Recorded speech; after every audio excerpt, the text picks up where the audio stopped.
Hello बच्चों, केम छो। आज हम चैप्टर 7 कंट्रोल एंड कोऑर्डिनेशन शुरू करने वाले हैं। बायोलॉजी का क्लास 10th का है। फुल एनसीईआरटी कवर होगी इस वीडियो में। आपको इन टेक्स्ट क्वेश्चन और बैक एक्सरसाइज वाले क्वेश्चन की वीडियो मैं लास्ट में अपलोड कर दूंगी जैसे ये चैप्टर ख़त्म होगा। थोड़ी लंबी वीडियो हो सकती है क्योंकि सारे टॉपिक्स कवर होंगे। बस एनिमल हार्मोन मतलब हमारे ह्यूमन के हार्मोन्स वाला टॉपिक हम अगली वीडियो में कवर करेंगे। तो सबसे पहले हम टॉपिक से क्लियर कर लेते हैं कि टॉपिक क्या चीज़ है हमारा। टॉपिक का नाम है कंट्रोल एंड कोऑर्डिनेशन। चैप्टर का नाम है कंट्रोल एंड कोऑर्डिनेशन। नाम से ही पता चल रहा है कंट्रोल। कंट्रोल मतलब काबू पाना। कोऑर्डिनेशन मतलब बिठाना। क्या बिठाना? कोऑर्डिनेशन बिठाना। सुनते हो ना, बहुत कॉमन वर्ड है ये सब।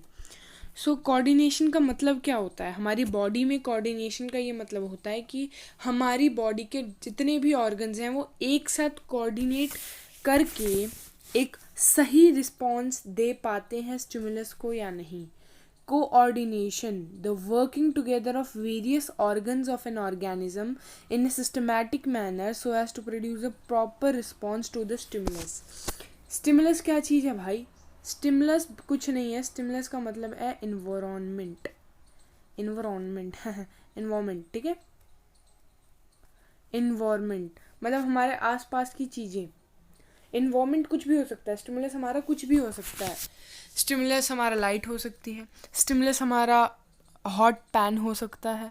स्टिमुलस हमारी पेंसिल पेन, कुछ भी हो सकता है हमारा स्टिमुलस, ठीक है।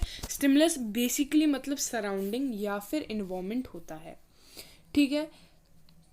तो कोऑर्डिनेशन होता कैसे है हम इस चैप्टर में ये पढ़ेंगे। हमारी बॉडी के इतने सारे ऑर्गन्स हैं, सबका डिफरेंट स्ट्रक्चर है, तो वो सब असाइन कैसे है और उनके क्या क्या फंक्शन है, किस तरीके से वो करते हैं, वो भी हम इस वीडियो में देखेंगे या इस चैप्टर में देखेंगे।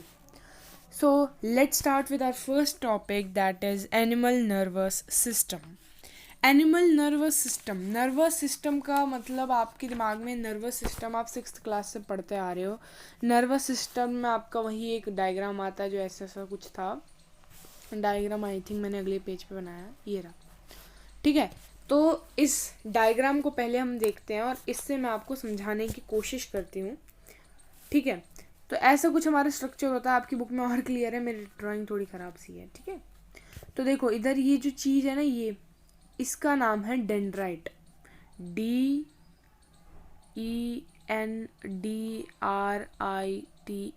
डेंड्राइट। इसका फंक्शन क्या होता है? डेंड्राइट का फंक्शन होता है इंफॉर्मेशन को कलेक्ट करना। इंफॉर्मेशन शॉर्ट में लिखा है, ठीक है। इंफॉर्मेशन को कलेक्ट करना। इधर एक केमिकल रिएक्शन होती है, इधर एक chemical reaction, CR chemical reaction समझ लो। केमिकल रिएक्शन होती है। क्यों केमिकल रिएक्शन की क्या ज़रूरत है?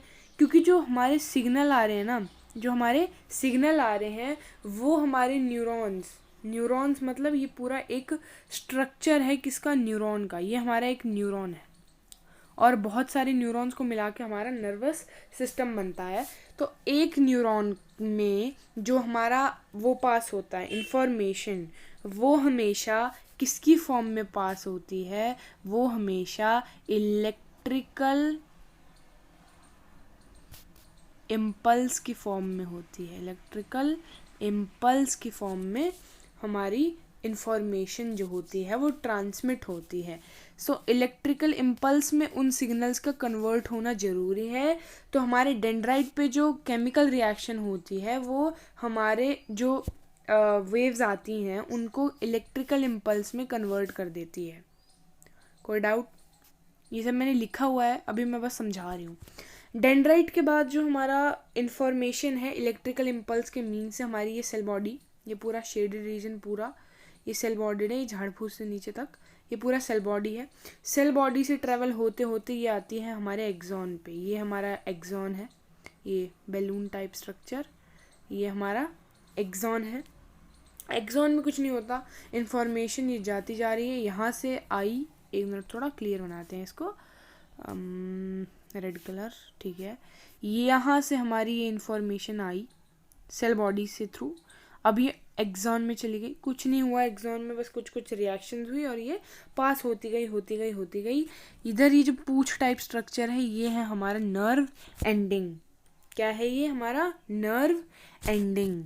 इधर से ये इंफॉर्मेशन बाहर निकल जाती है। बाहर निकलने के बाद क्या होता है? बाहर निकलने के बाद ये होता है कि इधर हमारा एक और न्यूरॉन रेडी रहता है। क्या? इधर हमारा एक और न्यूरॉन होता है, ठीक है। तो ये इंफॉर्मेशन अब उस न्यूरॉन के डेंड्राइटिक टिप पे पहुंच जाती है, ठीक है। ये इंफॉर्मेशन जो इस न्यूरॉन से आई वो दूसरे न्यूरॉन के डेंड्राइटिक टिप पे जाके उस इंफॉर्मेशन को वो सेंड कर देती है, ठीक है। ऐसे ही नर्व इम्पल्स हमारी पूरी बॉडी में ट्रेवल होते हैं। एक इम्पॉर्टेंट टर्म जो मैंने स्किप जानबूझ के करी, जो मैं अब बता रही हूँ, वो है सिनैप्स। सिनैप्स क्या होते हैं? Synapse they are the microscopic gap between two neuron. देखो जैसे यहाँ पे मैंने आपको बताया कि यहाँ पे एक न्यूरॉन और है ना, एक न्यूरॉन और है, तो इन दोनों न्यूरॉन के बीच में ये जो गैप है ना, इस गैप को हम सिनैप्स कहते हैं। क्या कहते हैं हम? इस गैप को हम सिनैप्स कहते हैं, ठीक है। बहुत शानदार 1 मार्कर क्वेश्चन है ये। तो आओ रीड कर लेते हैं मैंने क्या लिखा है, ठीक है। तो dendrite, information is required here, it sets off chemical reaction, ठीक है। सेल बॉडी में गया, सेल बॉडी से एक्सॉन से फिर हमारा nerve ending, chemical released by axon crosses a gap or synapse and start a similar electrical impulse in a dendrite of next neuron। अब आपने स्टार्टिंग में सुना कि डेंड्राइट में इंफॉर्मेशन एक्वायर होती है, डेंड्राइट में इंफॉर्मेशन एक्वायर होती है। लो ये इंफॉर्मेशन आती कहाँ से? Big question. ये इंफॉर्मेशन आती कहाँ से है भाई? हमारा इन्वायरमेंट से? तो बहुत सही सोच रहे हो। हमारा इन्वायरमेंट मतलब स्टिमुलस क्या करता है? हमारे बॉडी में ना जगह जगह पर रिसेप्टर्स लगे हुए हैं। क्या लगे? रिसेप्टर्स का फंक्शन क्या होते हैं? They are the group of cell हैं, वो एक ग्रुप है सेल्स का, जो जैसे अगर आपने गर्म चीज़ को टच कर दिया तो आपके स्किन में जो रिसेप्टर लगे हैं, जिनको हम थिग्मो रिसेप्टर भी कहते हैं, लेकिन आपके एनसीईआरटी में 2 ही रिसेप्टर हैं, वही पढ़ेंगे हम। तो आपके स्किन ने क्या किया? रिसेप्टर, आपके स्किन के जो रिसेप्टर है उसने आपके न्यूरॉन को बता दिया। फिर ये इन्फॉर्मेशन होती है, पूरा प्रोसेस डेंड्राइट से सेल बॉडी से एक्सॉन, ये पूरा प्रोसेस होते होते आपका सेंट्रल नर्वस सिस्टम तक बात जाती है, और फिर जो आगे होता है वो हम आगे वाली वीडियो में पढ़ेंगे। तो receptors are the group of cells which are sensitive to particular type of stimulus such as light, smell, taste etcetera, ठीक है। 2 हैं आपके एनसीईआरटी में।